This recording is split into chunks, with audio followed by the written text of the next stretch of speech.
This topic is about the investor and market fluctuations.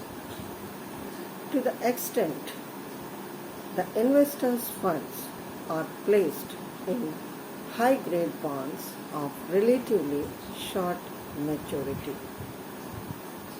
say of 7 years or less, he will not be affected significantly by changes in market prices and need not take them into account.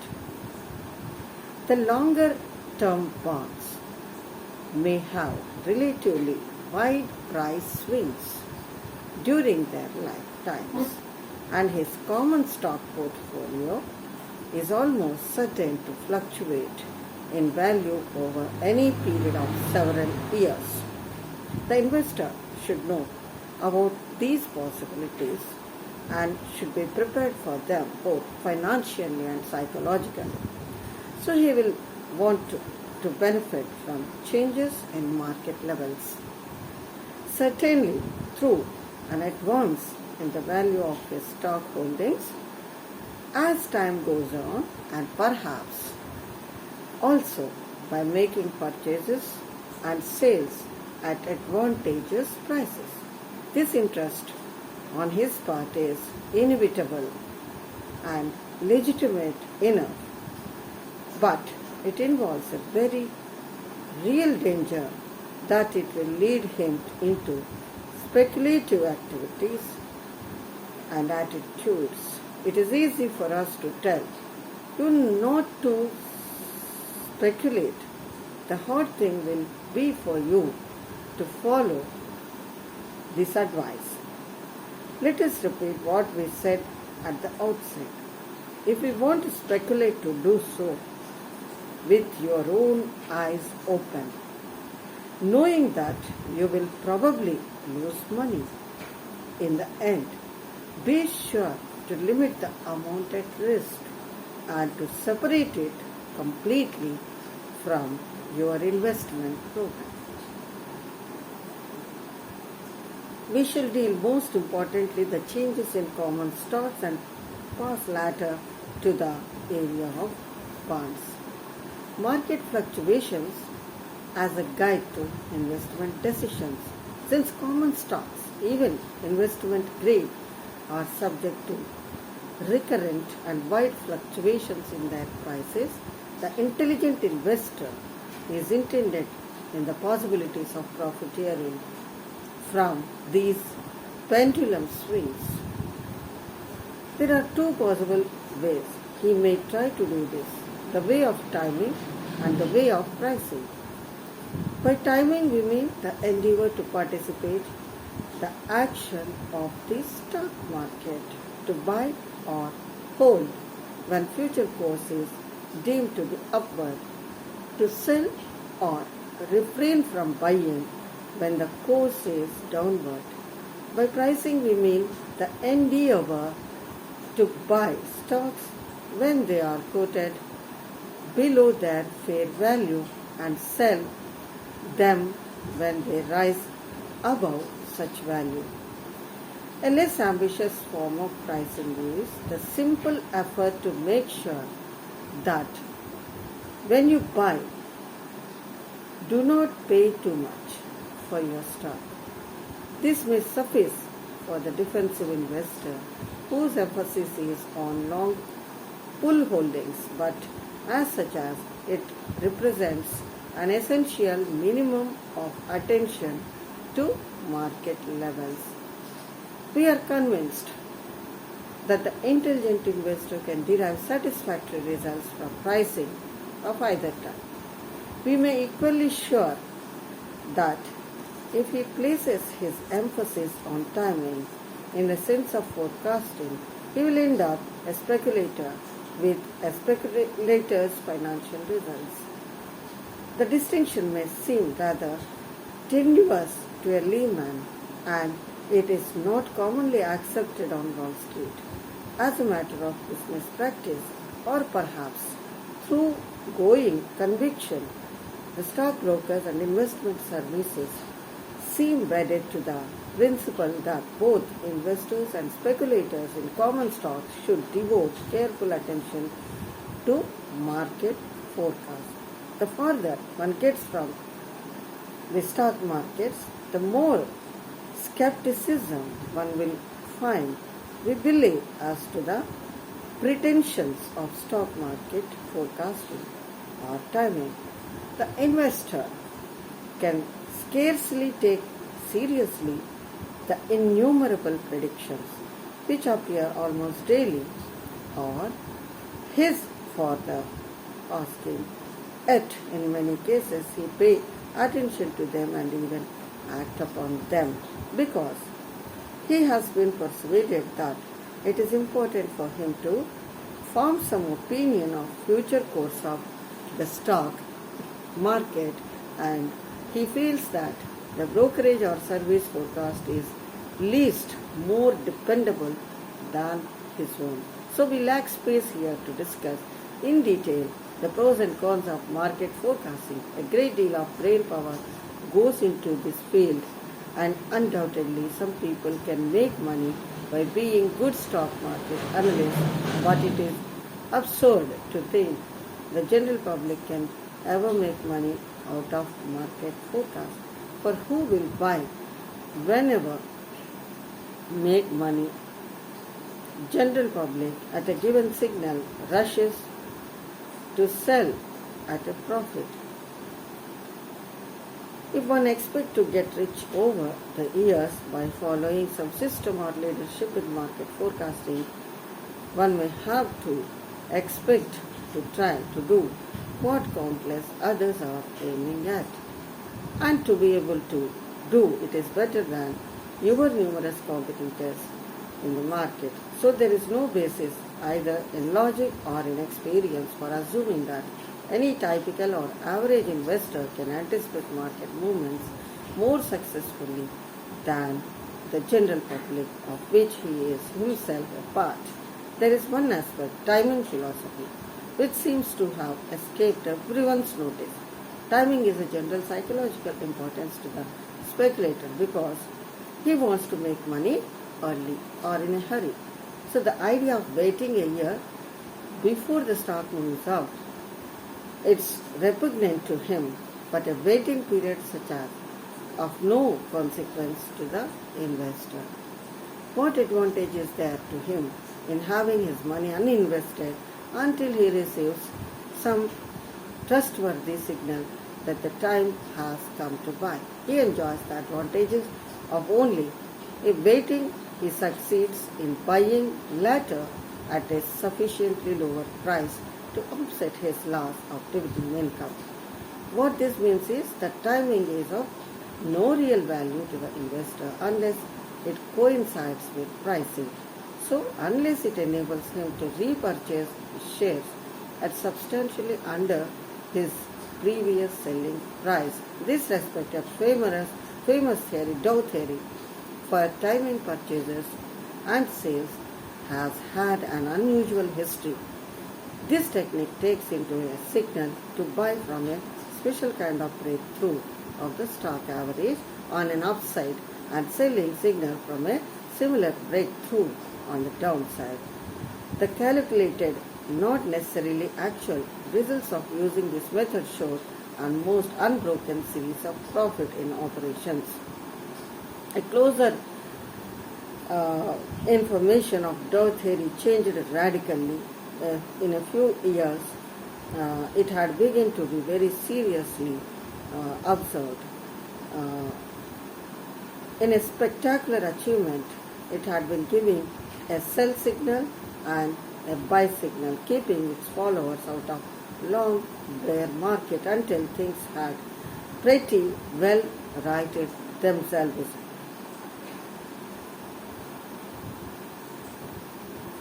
There is a problem. The change in the Dow theory results, it is not accidental. It demonstrates an inherent characteristic of forecasting and trading formula in which a business and finance. These formulas gain adherently and importantly because they have worked well over a period. and sometimes merely because they have not been plausibly adapted to the statistical record of the past. As their acceptance increases, their reliability tends to diminish. So this happens for two reasons. First, the passage of time brings new conditions which the old formula no longer fits. Second, the stock market affairs, the popularity of a trading theory has itself an influence on the market behavior which distracts in the long run from its profit-making possibilities. Thank you.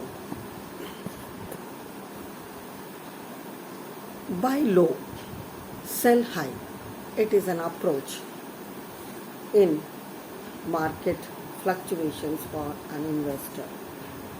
We are convinced average investor cannot deal successfully with price movements by enduring to forecast them, can be benefit from them after they have taken place, or by buying after each major decline and selling out after each major advance. So fluctuations of a market over a period of many years lent considerable encouragement to the idea. In fact, a classic definition of shrewd investor, one who bought in a bear market and everyone else was selling, and sold out in a bull market when everyone else was buying. If we examine the covering of fluctuations of the Standard and Poor Composite Index and supporting figures, we can readily see why this viewpoint appeared valid until fairly recent time. Nearly all the bull market had a number of well-defined characteristics in common: a historically high price level, high price earning ratios, low dividend yield as against bond yields, much speculation on margin, many offerings of new stock issues of poor quality. Thus, a student of commerce studying stock markets appear to be the intelligent investor because he should have been able to identify the recurrent bear and bull markets, to buy in the former and sell in the latter. To do so, for the most part of at reasonably short intervals of time, various methods were developed for determining buying and selling levels of general market based on either value factors or percentage movements of prices, or both. But we point out that even prior to the unprecedented bull market, there were sufficient variations in the successive market cycles to complicate and sometimes frustrate the desirable process of buying low and selling high. So most notable of these departures, of course, was a great bull market, which threw all calculations badly out of gear. It was by no means a certainty that the investor could base his financial policies and procedures mainly on the endeavor to buy at low levels in bear market and sell out at high levels in bull market. In this sequence, the things come true in the market behavior, but if not obeyed, what once were well-established danger signals and nor permitted its successful exploitation by applying old rules for buying low and selling high. So, whether the old or fairly regular bull and bear market patterns will eventually return, we do not know. So it seems unrealistic to us for the investor to endeavor to base his present policy on the classic formula, to wait for a demonstrable bear market levels before buying any common stock. Our recommended policy, however, made provision for changes in the proportion of common stocks to bond in the portfolio if the investor chooses to do so according to a level of stock prices appear less or more attractive by value standards. Formula plans are the plan rose in stock market considerably, having the interest was unattracted to various methods of taking advantage of the stock market cycles. They known as formula investing plans. They, the essence of these plans are, except the simple case of dollar averaging, it is the investor automatically does some selling of common stocks when the market advances substantially. In many of them, a very large size in the market level would result in the sale of common stock holdings, and others provided for retention of minor proportion of equities under all circumstances. This approach had a double appeal of sounding logical and showing excellent results when applied retrospectively to the stock market over years of past. Unfortunately, its vogue grew greatest at the very time when it was destined to work least well. So many of the formula planners found themselves entirely or nearly out of stock market at some level or other. Truly, they had realized excellent profits, but in a broad sense, market ran away from them thereafter, and their formulas gave them little opportunity to buy back a common stock position. So there is a similarity between experience those who adopt formula investing approach are those who embraced purely mechanical version of the Dow theory. Central value method of determining indicated buying and selling levels of the Dow Jones Industrial Average. Moral seems to be that any approach to money making in the stock market, which can be easily described as the followed by a lot of people, is by its terms too simple, too easy to last.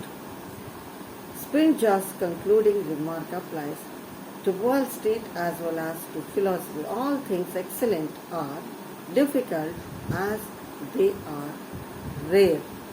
Thank you. Business valuations and stock market valuations. A very important fact of market fluctuations upon investors' true situation may be considered from this standpoint of shareholder as a part owner of the various businesses. The holder of marketable shares actually has a double status. With it, the privilege of taking advantage of either of his choice. On the one hand, his position is analogous to that of minority shareholder or silent partner in a private business. Here, the results are entirely dependent on the profits of the enterprise or on a change in the underlying value of his assets. He would usually determine the value of such private business interest by calculating his share of net worth as most of the balance sheet.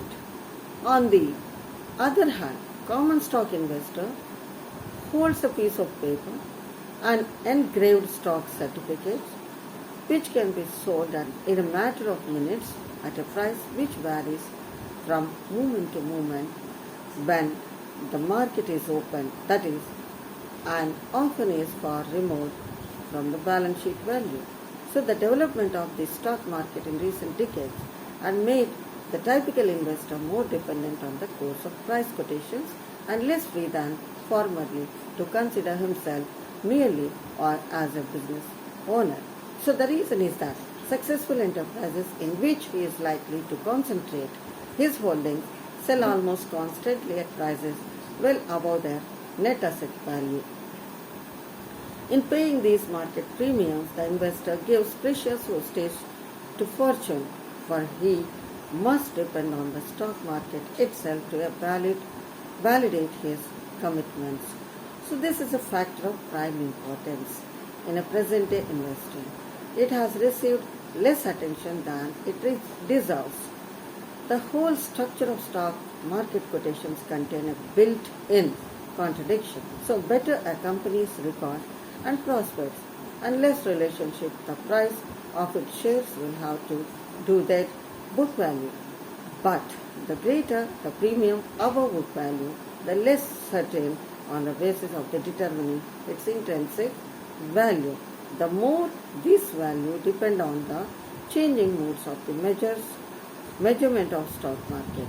So we can reach the final paradox that the more successful the company, the greater are the likely to be the fluctuations in a price of its shares. So this really means, in a vast really sense, the better quality of the common stock, the more speculative it is likely to be, at least as compared with the unspectacular middle grade issues.